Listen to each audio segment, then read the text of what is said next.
Namaste. Good evening. So I'm sorry I was muted once I had started the session. Hope all are having a wonderful day. I'm Dr. Dhanya, Senior Medical Officer and co-host for today's session. We are truly delighted and honored to have you all with us. So before starting, just a few house rules. Only the first 1,000 participants will be able to join via Zoom link. And the rest can watch the live stream through our YouTube channel. For an uninterrupted listening, all the participants have been muted and video disabled. If you have any queries during the webinar, please convey it through the Q&A box, which you can see at the bottom of the Zoom panel.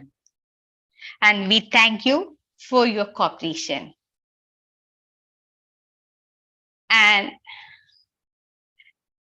Dr. Anil Kumar, our Executive Director, due to some personal emergency, he couldn't join with us. So his duty also assigned to me only. So we'll just go to the session. Being one among the first crop to be domesticated in India, the millets fell out of favor over the years. But now it's been making slow comeback across the world. So this year, 2023, it has been declared as the International Year of Millets by the United Nations, with the slogan, Building the Momentum for the Year, with the aim of creating awareness on consumption of millets. Today, we are here to discover about the therapeutic benefits of millets and its relevance today. And it's my pleasure to introduce the speaker of the day, Dr. Nimin Sridhar, BMS, founder of Dravya app. After the graduation from Nangelil Ayurveda Medical College, Kodamangalam, he served as the former executive director of Vaidyam Ayurveda magazine, research assistant and medical officer at Kerala Ayurveda Limited. After his tremendous and continuous hard work, he founded Dravya app, which bagged numerous awards, including the Gold Award by the Ministry of Ayush, the Best Startup Award by CII, and Award for the Innovation by AMAI. And we know Dravya was also identified as one of the top 40 data startups in Data Innovation Bazaar by Western Digital. Dr. Nimin also served as a faculty at Kerala Ayurveda Academy USA and Arsha Yoga Vidyapith Kerala. It's really happy and a proud moment to welcome you to this webinar. Welcome, Dr. Nimin, and over to you, Doctor. Yeah. Thank you, Dr. Dhanya. Thank you, Kerala Ayurveda, because being a full spectrum company, like Dhanya was mentioning, I was able to test the waters of almost all departments that we have in the Ayurveda sector. I came in as a medical officer. I was also the editor for Vaidya magazine. I was coordinating the US internship over here. I was into medicine making. I was assisting the research activities. So I was fortunate enough to have that right level playground where I could look at all the talents that I could possibly procure my career with, and then was able to focus on what I felt would suit me the best. So in a way, I'm really grateful for Kerala Ayurveda to have given me that opportunity. And I also thank Dr. Anil Kumar and the team who had selected this topic for me, because I could have talked about a lot of things, but they were really able to find out the niche area, which was, I think for the past couple of months, this is the hep word, right? Millets. Everybody is talking about it. There are conferences coming up. I think PM would be inaugurating one today. So a lot of events are happening around the term millets. And it's a great learning experience also to have a discourse on what millets were, what they are, and what they can be. So yeah, without further ado, let's start, right? I hope I'm audible and you can see me very clearly. So I'll just start by sharing the screen. Are we good? Can you all see? Okay, so yeah, we are mostly about to talk about the relevance of millets and the benefits. Um, so there are two aspects of it. The first and foremost being what millets were considered as. So until very recently, probably it was even until 2018, where India had to kind of persuade Food and Agriculture Organization to uh, shift their focus to mainstream crops, to also to millets. And as a result of a constant persuasion, eventually in March 5th, I think it's in 2021, that UN finally declared that, yeah, this is going to be, the time of the millets now. And until that time, even, I'm here at my latest place, my wife's house. And I was talking to my brother-in-law, and I was saying that, yeah, I would be taking a session on millets. And he was asking me, oh, are we going to talk about bird feed? Right? Even in Kerala, even in a lot of places in India, uh, millets are mostly for pets and cattle. So if you look at sorghum, 60% of the overall cultivation around the globe is exclusively going into cattle feed. And despite all that, it's still a very major staple food for a lot of communities in the developing countries. But what the developed nations have missed out is something really spectacular. So in the recent years, we could actually see the transition of millets. The kind in which Bollywood heroes would turn into a poor young guy into a rich and powerful person. So it was something like that. Like if you look at what millets were called in exclusively in Ayurveda. Susruta, they group most of them into what's called the Shudra Dhanya Varga, Kudhanyas, or sometimes they are even classified together with Trinadhanyas, which are mostly correct. So from there, it has reached to what's now being called as Sri Dhanya, what is supposed to bring us all kinds of glory and wealth, right? Sri Dhanya, very good term. And uh, like Dhanya said, millets were one of the first crops that humans had started to cultivate. So it was actually during it's called the Ho era, like before the plows were invented, before the advent of plows, we used to have physical small utilities, like small tools to dig a hole in the ground, put some seeds, and then let it grow. So, and at those times when that type of cultivation was very prevalent, it was the time of the millets. We were mostly cultivating different types of millets, which eventually we shifted to the major cereals. So that has long gone. Now it's we used to call it the crops of the past, but yeah, it's also going to become the crops of the future. And interestingly, a lot of farmers keep aside a lot of millets to sow at the last moment, because if the crops fail, if by any chance what they were actually aiming at doesn't reach the target, they would start sowing millets. It's like a fail-safe mechanism, and it's because of that it was called orphan cereals, because they have taken at the last moment, and there are no many adopters for it. So it's just barely saving whatever you can get kind of attitude that we had towards millet. And from there, millets are now the nutri cereals. We just can't call them cereal enough. We are also adding the prefix nutri just to enhance the nutritional capacity that millets are holding. Now, to actually set the stage, I have to bring you back to somewhere around 16th century to a poet, Kanagadasa, who was a Kannada poet, and he was very popular. He still is, and he uses very simple Kannada language to convey the most significant social problems at his times.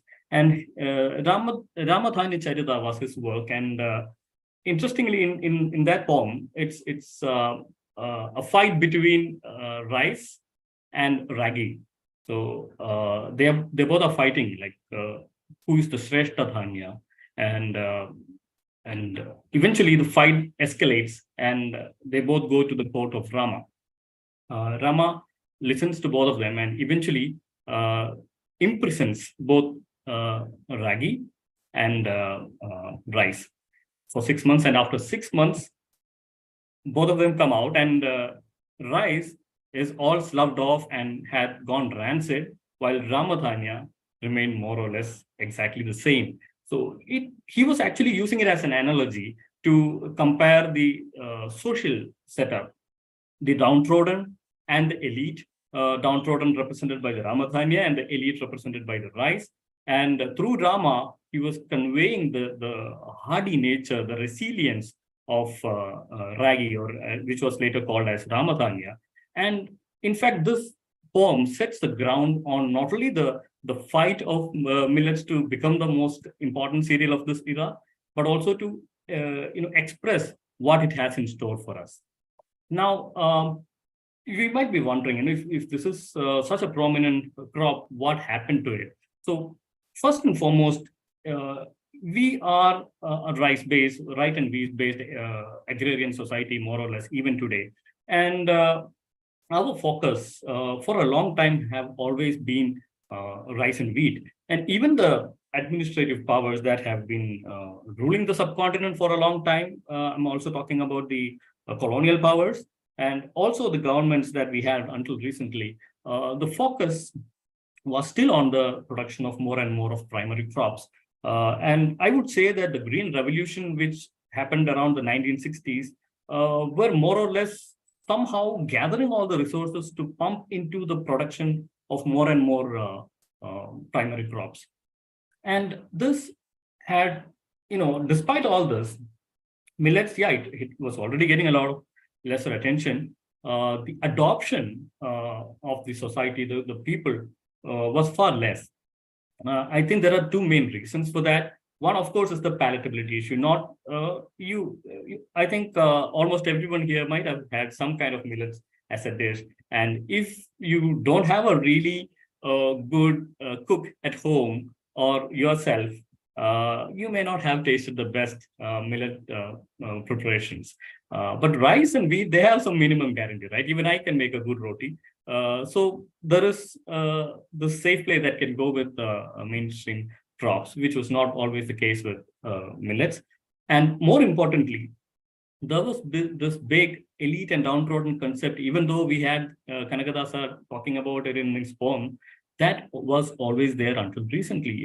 If you look at some documentations during the British era, we can see that surveyors, when they took locals to go to remote places, when they didn't have rice, they were asked to take millets, and people just didn't take it despite staying hungry, because it was not just the palatability. It was they just said that this was not the food of their caste or their group. So the social attitude towards millets were not that good, and all this led to a decline in demand in the market. So you know what actually happens when that happens. And millet farmers are more or less isolated. They mostly produce millets for at least them or their short community. So a conjoined effort to collaborate a lot of efforts and then put this into the mass market was a long shot for millets at all the times. And of course, the farmers who were actually cultivating millets were knowing the benefits of farming millets, but that knowledge, that advantage, and that know-how was not quite well transferred. So a lot of people who were originally in the main crops, they just stayed there. And pricing was also a big point. It was only recently that ragi, for example, it was selling at 6. Now it has come up to 60. Yeah, but that is there. And even the consumer point of view was very negligent towards millets. And like I said, we still believe that this is bird feed, we give to pets. And if you're not very vigilant, even if you go to a shop, this would be the quality of millets that you might get. But that's slowly changing. The awareness about the health and nutritional benefits of millets are getting more and more popular. And the attention, we also need to know why this is, a big deal now. Why are we all talking about millets? Are we talking about the right things? That's also needs to be discussed, because we are talking about kudhanyas or shudradhanyas. Will Ayurveda simply call something with that kind of a derogation? No, but there could be a reason, right? We will be exploring that. So the most crucial requirement is mostly from the production side. We need to drastically change the system of crop production because of various setbacks that we are going to face in the near future. And the global food ecosystem needs an urgent diversification, not just for a commercial angle, but also from a nutritional point of view, because we are slowly stagnating towards a rice and wheat society. Because we somehow have this nostalgia that we are still an agrarian community, and a lot of India, especially in Kerala, we're evolving into a big town, and our lifestyles have drastically changed from what it used to be. We are not that carbohydrate intensive anymore, and but still our staple diet is still carbohydrate intensive, and that too things that have a very high glycemic index. So that means uh, more and more of us are getting diabetic, more and more of us are getting obese. A lot of non-communicable diseases, metabolic problems are all on the rise. So that diversification is actually the need of a society. And yeah, like I said, during the Green Revolution, especially, uh, these crops need huge resources: irrigation, fertilizers, land tilling. All of this was very heavy for rice and wheat and stuff like that, maize included. But millets, if you look, they are very, very resilient crops. You can simply sow it in your backyard and it can still grow. It's mostly rain fed. You don't have to have an exclusive irrigation system to cultivate millets. They are very hardy. They don't need a lot of nutrients, and it's very eco-friendly altogether. And the churning out is actually very high, because the kind of inputs that you have to do to have a good yield of millets is far lesser than the output that you get out of it. And also, millets, they have a very short maturation time. Most of the millets, it's ready to be sown, harvested within 60 to 90 days of sowing the seeds. So that is the short time frame that we are looking at, and they can be grown as a very good intercrop for a lot of mainstream producers. uh, and this also means that we are kind of looking at more sustainable cultivation practices. And like I said, the staple food nature are still the same, but the challenges that we face to keep the staple food at the table is getting far higher. The environment is changing, the climatic conditions are changing, so we are kind of preparing for it well in advance. And like I said, a dietary remedy for NCDs. And yeah, I thought this is also a valid point, because uh, even though the millets as such are very hardy and sturdy and all, millet farming is still a labor intensive process, partly because the nature of it, partly because not too many innovations and research has gone into the parts of millet farming. It's slowly rising, but it's not up to the mark. So the farmers who are cultivating millets, they need to be empowered, they need to be encouraged, because the demand is going to skyrocket in a short period of time. So we don't want that demand to rise without the supply that's coming up from the other end. So these are the main aspects why millets are gaining a lot of popularity and attention. And for our discussion today, we'll be mostly focusing on the nutritional and remedial profile of the millets. Yeah, we would all hear it all the time, right? Yeah, this is full of nutrients and there are plenty of stuff going on in the millet. But if you look at the chart, it's more or less very similar to that of mainstream cereals, rice or wheat, maybe. You can see 60 to 70% of carbohydrates in rice as well. And this is the millet chart, and this looks just the same. What the key difference is that the starch, the sugars in the millets are more crystalline, and they are kind of slow release starch molecules.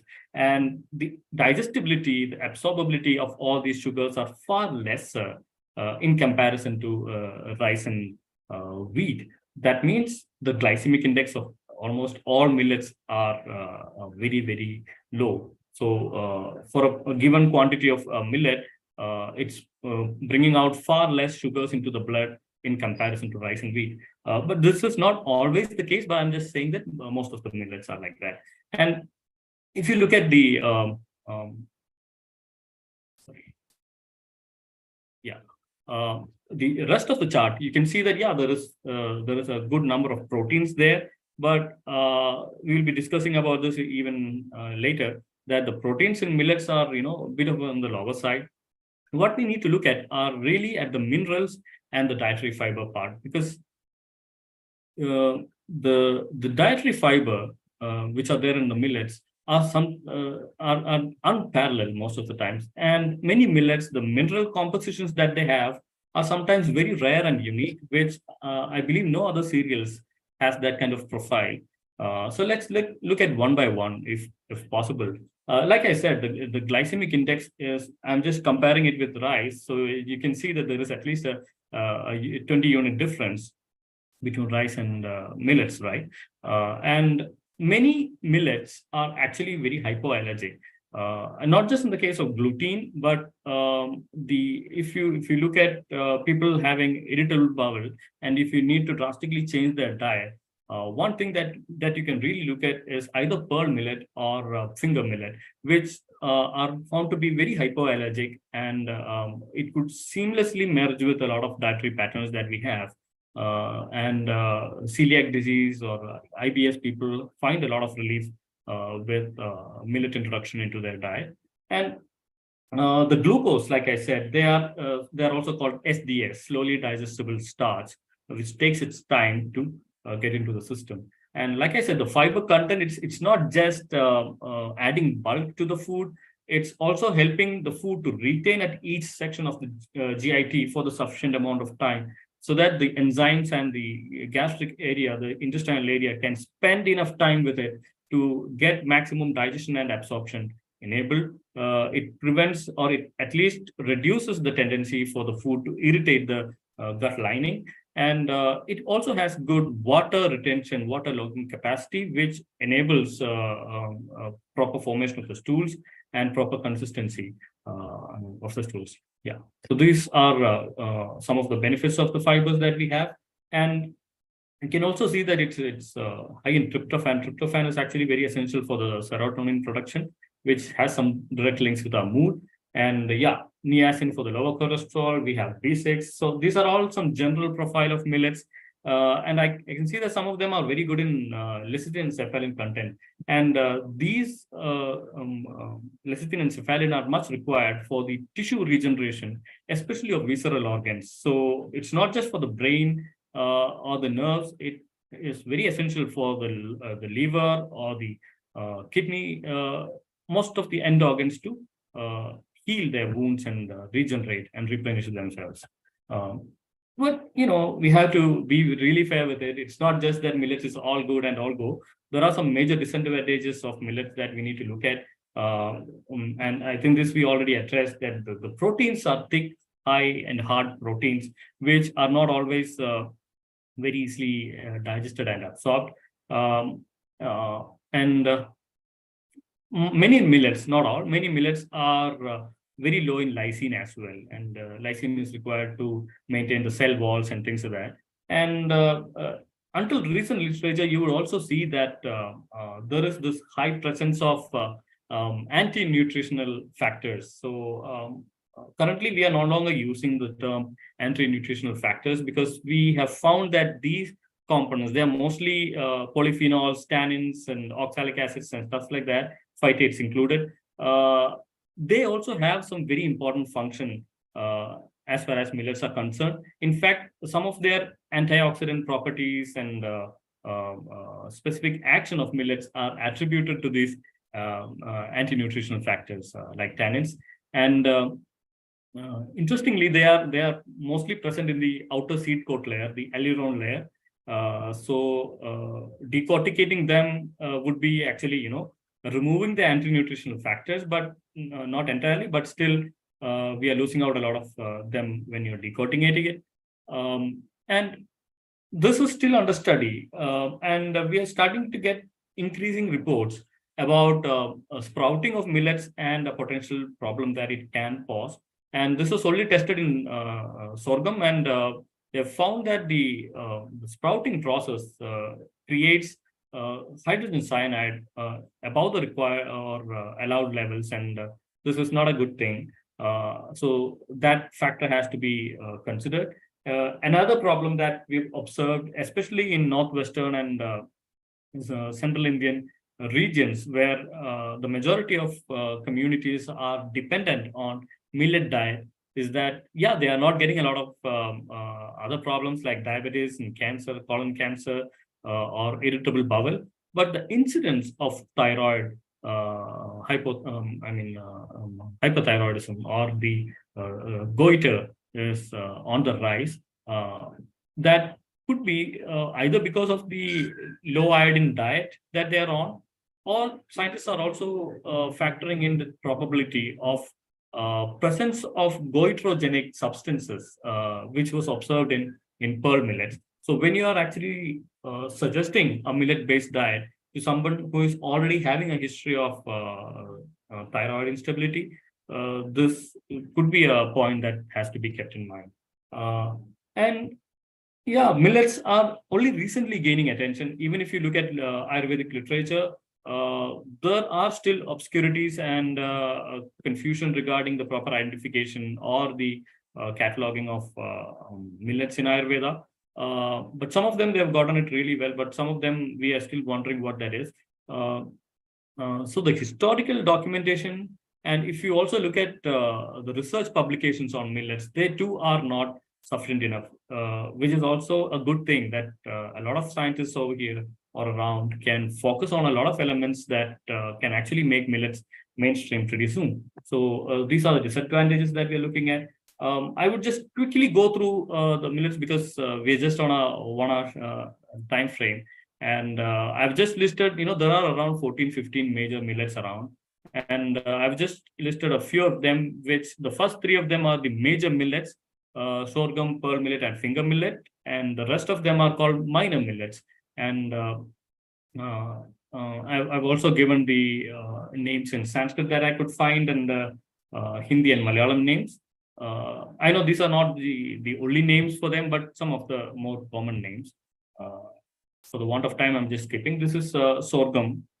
There was a recent event in the CCRA's Trivandrum campus CSIR campus, where they were exhibiting millets. So I got a chance to go there and look at all this and take some photographs for you. This is sorghum, and these are the panicles of sorghum. Now, if you look at the origin, I think almost all millets are either Africa or Asia in origin. And I've just tried to identify the historical element of it. Some of them are, cultivated far back from 8,000 years ago. And in India, we can find its evidence since 4,500 years for sorghum. And this sorghum constitutes 60% of the entire millet that are being produced. And there is this major protein called caffeine, which is actually lowering the digestibility of proteins altogether. And sometimes, for some dietary requirements, this is actually an essential factor that the proteins should not be coming in as much. This is pearl millet. And these are the panicles of pearl millet. And again, West African savanna regions. And these are some of the historical facts about it. Pearl millet, even in India, we can see that, almost any chance of drought in an area, this is the crop that most of the farmers will go to. Recent studies have shown that, there is very high presence of chromium in pearl millet. Now, chromium has a direct connection with maintaining normoglycemia. If you look at our own formulations, like Nisa Katakadi, it has Eganayagam in it, Salacia reticulata. And Salacia reticulata is also found to be rich in chromium.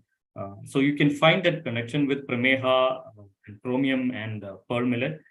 So apart from the SDS or slowly release starch, chromium could also be a reason why millets are very good at their maintenance of normoglycemia.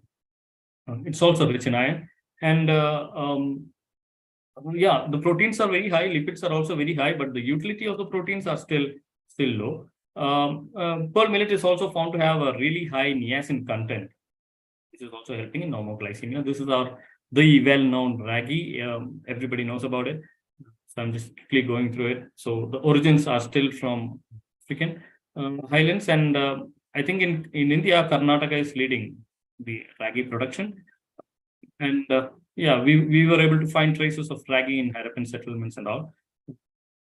And this is unlike other millets. The cultivation of ragi is a bit more demanding. It needs more irrigation, and it is susceptible to climatic change in comparison to other millets.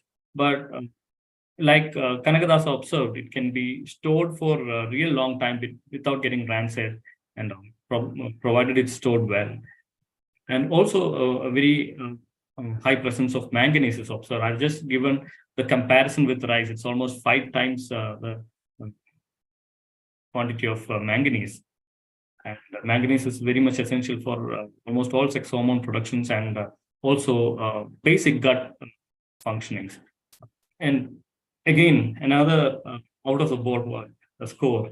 Rice is just 10, and we are looking at 300 to 350 milligram per 100 milligram of ratio of calcium in finger millets. So this, I think it's far more than what we have in milk. And so, yeah, the glycemic index we have already discussed. And this is also something that was found quite recently. Millets, especially finger millet, has excellent wound healing capacities. So some of them we are also finding references in traditional literature, like Bhakna Santhanakrit, which helps in the union of bones and all. So that area would actually help us to validate these informations. So some data that I could get from the textbooks, mostly Rajanigandu, Bhav Prakasha, there is mentioning in Sushruta Samhita. So I've collected it from multiple sources. So these are the Rasa Panchaka of ragi. Finger millet is more commonly called Nartaga and other names, but ragi is also found as a name in Rajanigandu. So I thought I'd just use that itself. One common factor that I found among all millets, which I could get references from the textbook, was that, despite all these Rasa Panchakas, eventually all of them are Vata Vartaka and Kapha Vittahara. So, end of the day, we can assume that a lot of millets can act in similar ways, but there are subtle differences. Some of them are Lekhu Snigdha, some of them are Guru, some of them are Mathura Vipaga, some are Kadu in Vipaga. You can see those differences. And I think it's just ragi and little millet that are actually nourishing. Yeah, this is foxtail millet, and probably you didn't see it enough. Yeah, and this is the panicle of foxtail millet. We are not very sure where it initially got cultivated, but yeah, many scientists believe that it's China. Just quickly going through all this, rich in copper and iron. It's actually in China that it's a very common custom to give this to pregnant and nursing women as a porridge, as a soup, to regain their health or maintain it. And a lot of Chinese literature also talk about the cultivars, because most of these millets, they have multiple varieties. So they have also identified the yellow seeded variety is good for indigestion, the white seeded is good for cholera, and green seeded is for diuretics and all. So this is identified as Kangudhanya in Ayurveda. Again, it's predominantly Mathura Kashaya and Rasa, Guru Ruksha. Not many millets are having this combination of Guru and Ruksha Guna. You can see that it's still cooling in nature. And yeah, Kangudhanya is what is having the specific indication of or action as Bhakna Santhanakrit. And interestingly, it's also Brahmana, Vrishya, and Ruchya in nature. And again, it can be given for mitigating burning sensations. Yeah, the same profile continues. It's Vata increasing and Kapha Pitta decreasing. This is barnyard millet. This is the panicle of barnyard millet. And This also is not very certain. Most of the recent reports they are pointing towards Japan, and there are documented or at least archaeobotanical findings which shows that it has been there since 4,000 years ago. And yeah, very rich in crude fiber and iron. And they are also having a good number of GABA, which is helping, it's like an antioxidant to keep the cholesterol levels and all in check. This is proso millet. Proso millet is evidently from China. And you can see that this is one of the truest millets, even though it is from China. Like we have a long history of domestication of proso millet, and it has like the proteins. I think it is the highest in comparison to the other millets. And yeah, this again is little millet and the panicle of little millet. And it is believed to be, chama, as it's called in Malayalam. It is believed to be endemic in India, and you don't find this being cultivated at any other place, I guess. And chama or little millet has the highest iron content, and I'm just comparing it with rice here. So if it is 9.3, rice is just 0.7. And also zinc content, which is very much essential for good sperm production. It's 3.7 and it's 1.3 for rice. And again, almost half of it is dietary fiber. This is also not just in millet, it's the highest among cereals. Now, Shyamaga, yeah, little millet is generally identified as Shyamaga, but Shyamaga has multiple variants, Ambashyama. There is different varieties of Shyamaga, but I think generally it is little millet that is Shyamaga. And again, continues to be Madhura Kashaya, Lekhu, Sita Nvidia. And this is found to also have Lekhana property, which is very much helpful for kappa villain and scraping of metabolites. And yeah, again, vata increasing, kapha vita decreasing. Look at podo millet now. And podo millet, we are all very familiar, right? Because that is, we have a reference in Ashtankara Sutrasthana itself. I think I'll be mentioning it. Yeah, we are not sure, but I believe that it's India itself. We have documents from 3,000 years ago, and yeah, found to be growing even in the poorest soils.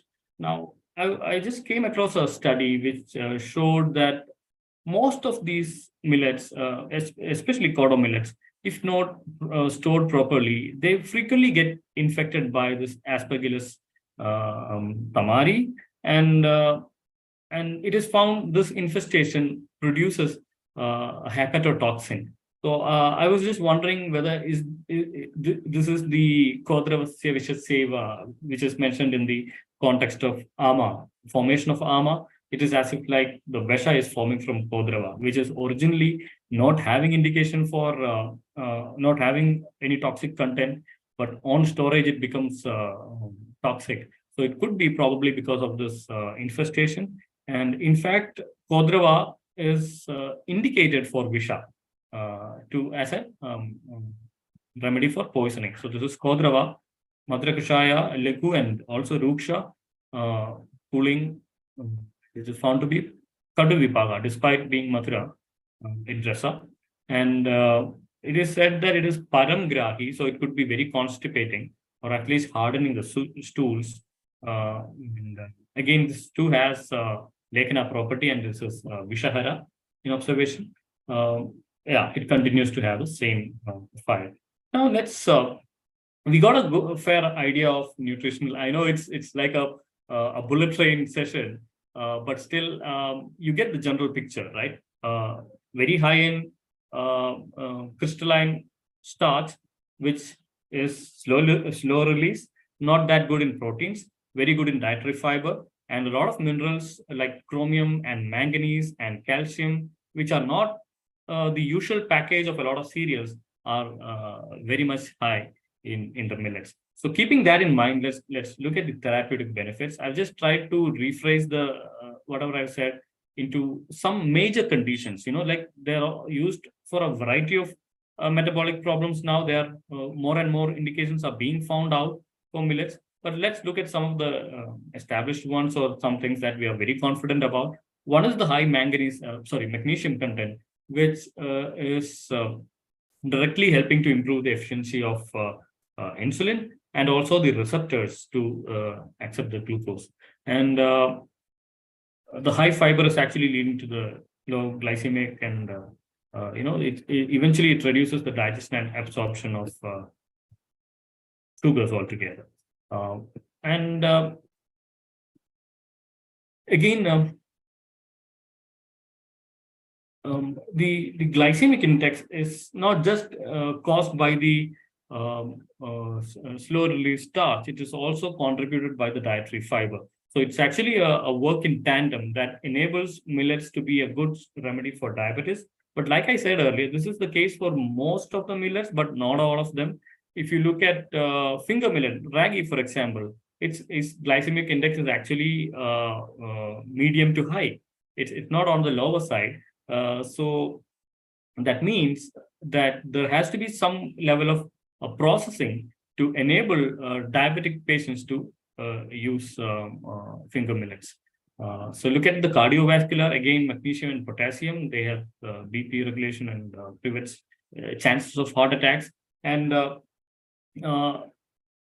this is especially found for pearl millet, that the antioxidant property is very high and said that it reduces the risk of heart attacks. Plasma triglyceride levels and all. This is looking at the gastrointestinal disorders, and specifically there are two things that are contributing to this. One is the high fiber content, and the other would be the gluten. You know what happens when there is good enough fiber, in the gut, right? Prevents constipation, gas and bloating, and the sensation of abdominal cramps are also relieved. It also helps in the easy movement of the bowels. Being gluten-free, because this is a major challenge in a lot of developed countries, that more and more people are becoming intolerant. It could be to lactose, it could be to gluten. So millets could be a good alternative to at least wean them off from an incompatible diet and then stabilize their GIT so that the healing process can initiate and continue. So many millets are good at having a hypoallergic presence and also to reduce the gluten. And this is especially true, the symbiotic nature. It's being found that, it's prebiotic plus probiotic. So prebiotic is actually enabling more and more gut flora to be in our gut. Probiotic is actually facilitating their continued growth. So one is feeding it, the other is supporting it. So there are a lot of preparations across India, like Koor, which is very popular in Tamil Nadu, Rabdi in North India. They are all millet-based preparations, but they are fermented preparations. Some of them are actually double fermented. So one part of the recipe is fermented first, and that is mixed with some other things, and then that mixture is led to ferment again. So they itself become a good culture of a lot of healthy bacteria, which can replenish our gut flora. And many such, not just the millets as such, but the preparations, fermented preparations of millets are found to be very, very good probiotics. So a lot more of exploration can be done on the traditional recipes and also some new combinations that can be potentially brought out, which involves fermentation of the millets. Now, looking at the cancer mitigating effect of millets, this is also being widely promoted. Like I said, that what is actually called the anti-nutrients are in fact contributing the most towards the cancer healing abilities of millets. They include phenolic acid, tannin, phytates, as I mentioned earlier. The chances of getting a colon or a breast cancer is found to be very, very low in the regular consumption of a lot of millets, especially barnyard millets, as per the documents. Now, I need to check more on this, but I have seen that a lot of plant lignans are actually combining with the microflora to convert animal lignans in the diet. And this is taking a lot of load off from the lower intestinal tract, which is eventually working as a chemo preventive or something that is preventing any chance of getting a cancer in the colon. And it's also said that if you introduce at least 30 gram of fiber in your daily diet, you are cutting the chance of getting a cancer into half by half. So that's also a very profound statement and a good indication that millets can be a big support for the staple diet of the future, because we are getting more and more cancer incidents uh, in amongst a lot of the communities. And one big reason why this is very good for managing toxins altogether is one is, yeah, of course, the dietary fiber, and more importantly, the anti-nutrients themselves, the tannins and polyphenols, which are there in the aleurone layer, which is uh, excellent antioxidants, and they are scavenging free radicals like anything. And the presence of curcumin, ellagic acid, and a lot of other stuffs are actually helping the system to cleanse off a lot of foreign toxin agents, which is actually by promoting proper excretion and enzymatic activities of the cells. Now, another major doubt that a lot of us have, or the assumption that we have, is we can simply do a radical shift and start a millet-based diet suddenly. But the problem is, for generations, we are very accustomed to this major cereal-based diet, and an overnight shift can not only surprise your gut, but can shorten your endeavors on a millet-based diet, because the palatability, yeah, of course, one thing, and the want of good recipes, because we need to identify some recipes that can slowly be merged with the current diet pattern, and then manage exclusively with millets. So if you suddenly introduce, yeah, from today onwards, I'll be using only ragi, we find that a lot of people, sometimes including myself, that, yeah, I'm not very happy with it. So one good way to go regarding this is to follow the Ayurveda method of weaning off apatyahara and slowly introducing pathya, right? So we can start by introducing a quarter portion of dove or grains, and replacing that with the cereal. So if you're making an idli, if you're taking 3 cups of rice, maybe you can take 2 cups of rice and 1 cup of not ragi, but actually, you know, something that actually matches the color. Because one reason why we might not get that acquainted with a millet-based diet is the awkward color that it might present with. Could be this dark brown or red thing, and not everybody likes it on the first day. So the ideal replacement could be either a little or barnyard millet, which the change is very minimal. A bit yellowish tinge or a light brown tinge may be present, but if you make good enough recipes, you'll be able to hide that really well. And the taste is also not that drastic. That sharp, pungent, the sharp nature, the astringent nature of ragi is not that much in barnyard and little millets. So yeah, that may also help. Now, again, even if you are getting accustomed with millets, I would still suggest that we should have the staple diets all coming in. That is, we should not totally cut down on rice and wheat. That has to be there in our diet, because we are kind of used to that staple diet. And because millets are very poor in their absorbable protein content, it is very important to not to actually use millets all by themselves. It can either be a multi-grain method of recipes. Even so, it's always advisable that you're supplementing some protein sources. It could be pulses, it could be legumes, it could be veggies, but make sure that you're having a combo. So if you're just having a good ragi roti, also have a kurma with it, which would compensate for the protein loss. And yeah, like I said, using just one type of millet alone for long would give you only the benefits of that millet. So it's always best to go for the multi-grain approach. Now, this is the question, right?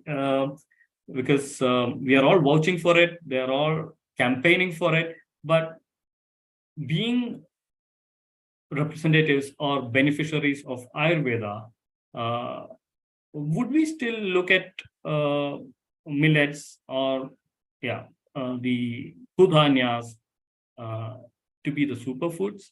Why have they been mentioned as kudhanyas in the first place? I think if you really look at the nutritional benefits and the functioning of the millets, two things are really evident.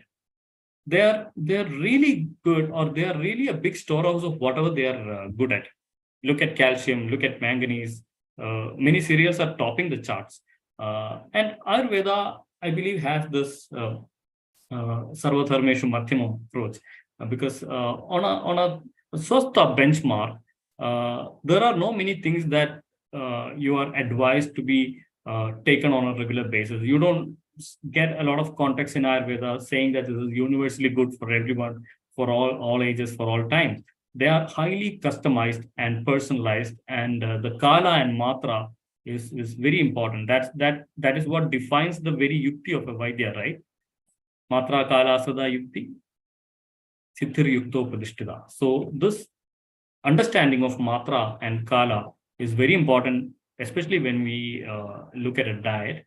And being either extremely nourishing or very sharp, probably that would be one reason. Another is the specific one, the anti-nutrient effect. They are all vata increasing and kapha pitta decreasing. None of them are actually agni vartaga or anything. And this is actually a property of millets to retain the food in the gut for a long time. So it might benefit a lot of individuals who are actually not as swastha. If you look at that, diabetics, people with GIT disorders, metabolic conditions, uh, regular allergies, irritabilities, celiac diseases, IBS, and all these things. Millets are favoring that community, and quite sadly, that community is on the rise. More and more people are not able to bear with the staple food that they're having around. So, in that sense, too, millets are a superfood for a community that's actually on the verge of a dietary imbalance or a metabolic imbalance. So, if you are pushing that to a swastha with a universal propaganda that millets is equally good for everyone, then I think that itself is a recipe for disaster. It's just me. It's just my personal opinion. So, being medicos or being a part of the healthcare society, we should be very vigilant of what we are watching for and what we are actually suggesting to our clients and patients to be consuming. Uh, Look at the patient, look at the condition, look at their requirements, and only then advise anything. Nothing is super in Ayurveda. We have to be very vigilant on what we are suggesting. So yeah, this is just a 1 hour quick session on millets, and I'm pretty sure that a lot of things might have just bounced off.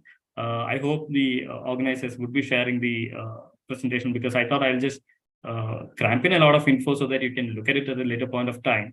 But still, yeah, there are a lot of research that needs to happen in the sector of millets, especially its toxicity and shelf life and better production systems.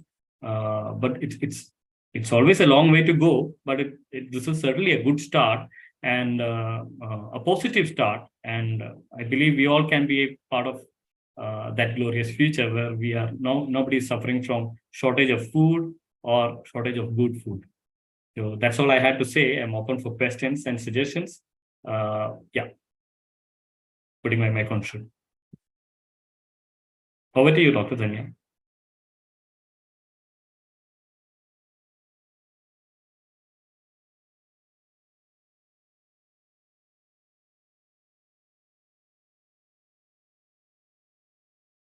Yeah, thank you, Dr. Naman.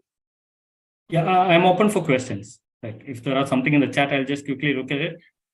Yeah, you can, whether shall I read the questions or you can go through the question answers? I'm looking at them right now. So Yeah, okay. I think somebody Okay. wants to go back to a chart. Yeah. Please go ahead, sir, doctor. 1 second. Well, I'll go for the bottoms up model. So if we depend more on millet based, people suffer from hair fall. How true is it? This was asked by Ms. Arpita. Um, uh, there is a chance because a lot of millets are ruksha, dry. Some of them are abrading, having lectina property. None of them are contributing to hair health. So there is a chance. But like I said, if we are supplementing or compensating millet-based diet with protein rich or things that we are trying to ban, that's how we chart out a diet, right? We look at individual components and then we combine it with other ingredients that are either mitigating a sharp effect of an ingredient or enhancing a favorable thing. So there could be a chance because millets are of this nature that prolonged use can increase. They are all vata vardaka, so it can affect result in hair loss and problems like that. So Snikta Sida and Guru application should also be there along with. Thank you. Can you recommend specific millet for specific diseases like in diabetes, etc.? This was asked by Dr. Kusum. Yes, we can. There are two ways to go about it. One is to look at the classical textbooks and look at what specific indications have been mentioned. And whatever I could find, I've listed out in the presentation. It's also nice to look at the nutritional constitution because that is what the majority of literature that we have around, and a lot of conditions can be traced back to their nutritional constitution, and we can kind of custom make solutions for each disease. So I've only given a few suggestions, but we can actually do it. Okay. What are your suggestions for people with allergies and asthma? Regarding millets, like generally millets are hypoallergic, like I said. So pearl millet and finger millet are very good at that matter. And being gluten free and all is generally helping in those conditions. But if you are specifically looking for millets that are Ushnavirya, then I think you should go for Shyamagai or Proso millet for that matter, which are having Kadu, Vipaka, and Ushnavirya.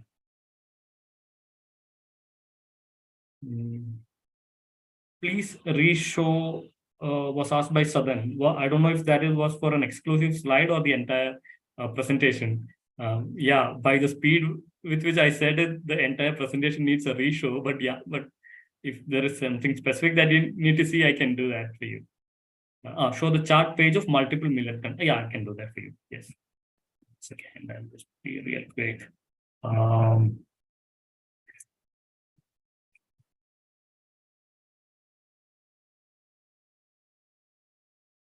I hope this is the chart that you are looking for. Right? This one. Sorry. Skip ahead. Yeah. I hope this is the chart that you are looking for. I understand that because the scientific names are really long and yeah, you need to take them all down. Better take a photograph, I would say. How does millet help the body? I guess this was asked earlier. And this is like a very open-ended question. So it will definitely help the body. It will help the body in a lot of ways, especially mostly through the annavaha srotas, where it is kind of enabling the srotas to spend sufficient time with the ahara, help it retain and get its maximum utility. And also millets themselves are carrying a lot of nutrients that can help in the formation of a proper ahara rasa, which can eventually help in the tissue formation. So altogether, this will certainly help the body, yes. But whose body is the question, right? Can we say the millets should be used in like Pandu and Prameha, etc.? Generally, yes, because we can say that because of the excess in nutrients, but they needn't be exclusively for Sandarpanotha rogas. Apadarpanotha rogas are also in the radar because some of them are actually Lekhana and all. So sometimes when Lekhana is also required, we can choose some millets based on the specific nutrition and the Rasapanchaka chart. But generally, majority of conditions that I mentioned are actually Sandarpanotha rogas only. Results of excessive anabolic Brahmana, Guru, Sida, Snigdha, Seva.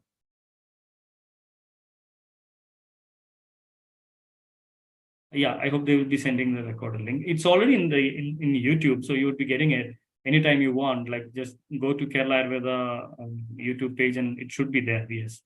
Sri Vidya asks, permanent is not to be recommended for thyroid. I was unable to get what you mentioned. This was asked by Sri Vidya. I'm just putting out a recent study which shows the presence of goitrogenic substances in pearl millet. So how valid this study is and how long-standing or wide affecting this is yet contested. But there is this link which more and more scientists are identifying with the presence of these substances with a millet-based diet. And this is found the most in people who are actually mostly dependent on pearl millets. But yeah, they are all very young, in the research phase. It needs to be looked at deeper and wider to understand what exactly is happening. C-reactive proteins and neuron strength is mostly the lecithin and cephalin, which is kind of reducing inflammation altogether, promoting tissue regeneration and stuff. This is widely found in a lot of millets. Yeah, I think that's the most, I guess. Did I miss something? Oh, okay. There are a lot of questions in the. Which millet is good for hypothyroidism?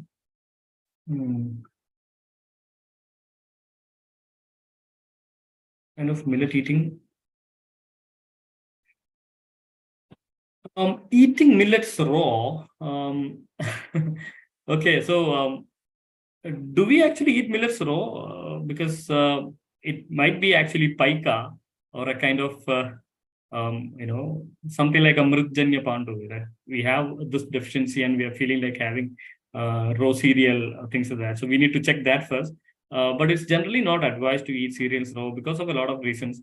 One is to get a lot of nutrients activated in millets.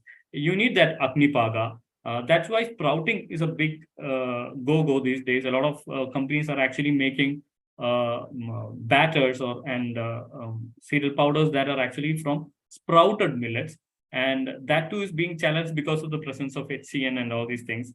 But I would really suggest that processing is a very important aspect to not only to activate the nutrients but also to ensure that this has been really cleaned and processed, because we have also seen that there is this potential infestation by aspergilli, especially seen in kodo millet and all. So it would be always best to wash it and process it properly.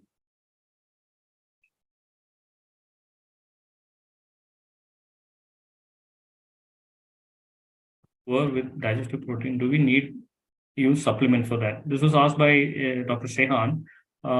Absolutely, yes. I think that was the final slides that we were talking about. We need to supplement millets with protein-rich adjuvants, or else we are going to have that problem of protein deficiency. I think there are few many questions. So if Tanya, if I'm taking a lot of time, you can just interrupt me and then maybe send those questions later, like in answer, right? Have I taken a lot of time? You can... No. You're not taking lots of time. But if you have something other engagements, maybe you can. I can send you the questions to you, and later on we can send the replies. Probably that would be good. That'd be good. So you can continue sending questions through the KL Academy email, and I'll be happy to answer it one by one or as and when I find time. I will also learn a lot from that process. So please do send the questions. I hope this was helpful in some way or the other. I thank Kerala Ayurveda again for giving me this assignment. I'm looking forward for more. Thank you. Over to you, Danya. Yeah, thank you, Dr. Nimin. It's a wonderful session. It's a very enlightening and entertaining presentation that you had given to us, especially on the millets, because now this is the era of millet, right? So and also nowadays we had seen even the laymen has started to utilize the millets in their daily like a daily food habit. So that's a wonderful session. So even our doctors can help with more pathyas in their clinical approaches. I really appreciate your effort, Doctor. Means even the content which you had given is very clarified. And we know that in this sedentary lifestyle, the sandarpanajanya vyadis are very high. Means just like overnourishment vyadis are very high. So in that condition, the millets are one of the best remedy, I feel, especially the kapha pitta dosha kind of diseases. So only one thing what I felt is when we are prescribing this pathya in the millet form, please assess the Agni Bala or the digestive fire properly. That's means depends upon the individual fire. You can prescribe this. That's one of the thing what I felt to tell here, because we can prescribe the millets even to most of the patients, but means the rogi as well as roga is very important while you prescribe it. So it was very wonderful session, Dr. Nimin, and on the behalf of Kerala Ayurveda, I'm really thankful to you for this session. So let me come to the next thing. I will send you all the questions to you. You can, means later on, whenever you have the time, please reply back to us with the answers so I can send back to the doctors. And thank you all for making this session remarkable one. I do remember everyone means who had taken part in this session by organizing the webinar, as well as supporting with me all the necessary back support. So thank you all for this wonderful session. And also I'm thanking to all the participants for giving your time, valuable time to attend the session, as well as to enrich with the knowledge. Hope to meet you again for the next webinar with another new enlightening topic. So stay safe and healthy. Thank you.